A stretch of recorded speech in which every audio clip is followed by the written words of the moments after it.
el enfoque pedagógico de ese autor poder articular los conceptos que trabajamos en cultura.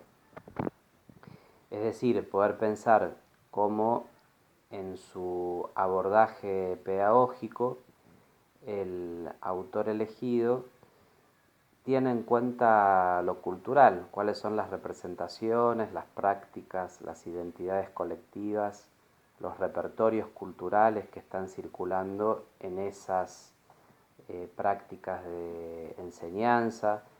qué tipo de cultura está presente en las intervenciones educativas, si se trata de una cultura erudita, folclórica, eh, una cultura popular, de masas, hegemónica, contrahegemónica.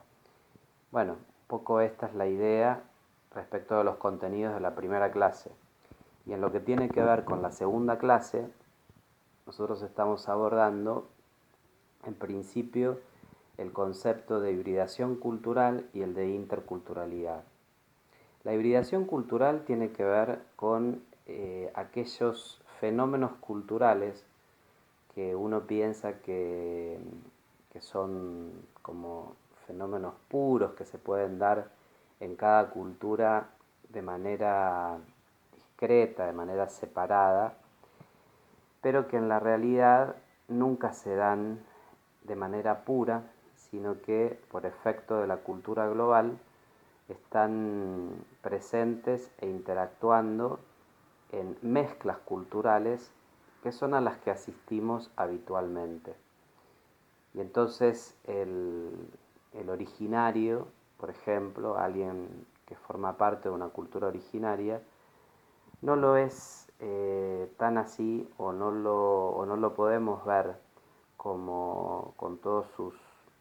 símbolos, sus insignias, sus prácticas, tal cual uno se lo imaginaría en un contexto de, entre comillas, pureza cultural, sino que es el originario que llegó a Buenos Aires, que viaja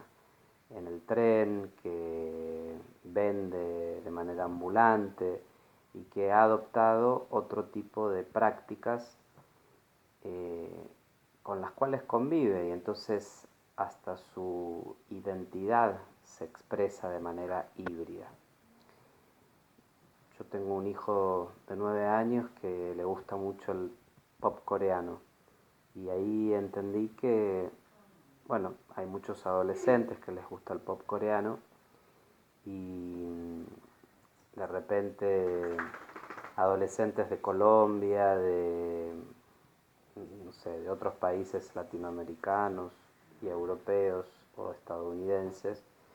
se encuentran alrededor del gusto por los cantantes pop coreano, de pop coreano, eh, que ya vendría a ser como una manifestación cultural que ya no es propia de Corea, sino que ha sido traducida, mezclada con las prácticas culturales de los países que consumen pop coreano. Y bueno, de esta manera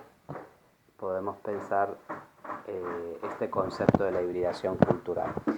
Y por último, el concepto de interculturalidad. El concepto de interculturalidad, que hace referencia a, digamos, las expresiones. Perdón, tenía un inconveniente. Respecto al concepto de interculturalidad en los temas educativos, es importante para nosotros tener presente que hace bastante tiempo que venimos discutiendo en el aula la cuestión de la diversidad. La diversidad cultural, la diversidad de culturas dentro del aula, aunque también se asocia la diversidad a la cuestión de la discapacidad y la diversidad social al interior del aula, pero tomando en cuenta el aspecto cultural de la diversidad, muchas veces hace referencia a que en un mismo espacio áulico hay distintas culturas, distintos sujetos que forman parte de distintos colectivos sociales y culturales que tienen distintas trayectorias, etc. Esto no necesariamente se interpreta como una relación de intercambio entre las distintas experiencias culturales. A veces es una sumatoria de diferencias o una invitación a aceptar o casi tolerar esas diferencias. En cambio, el concepto de interculturalidad nos pone delante la cuestión de el factor político asociado a esas diferencias culturales. El factor político en términos de las cuestiones de poder que circulan entre esos distintos grupos culturales que se expresan, de manera tal que en el aula siempre va a haber una cultura dominante que va a pujar por silenciar, ocultar o poner en un segundo lugar a otros referentes culturales, a otras referencias culturales. Entonces la interculturalidad busca la forma de relacionar,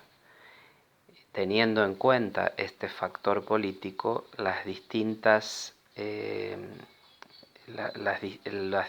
pertenencias culturales, de manera tal que haya una posibilidad de representación, de relación efectiva entre estos distintos grupos presentes en las prácticas educativas.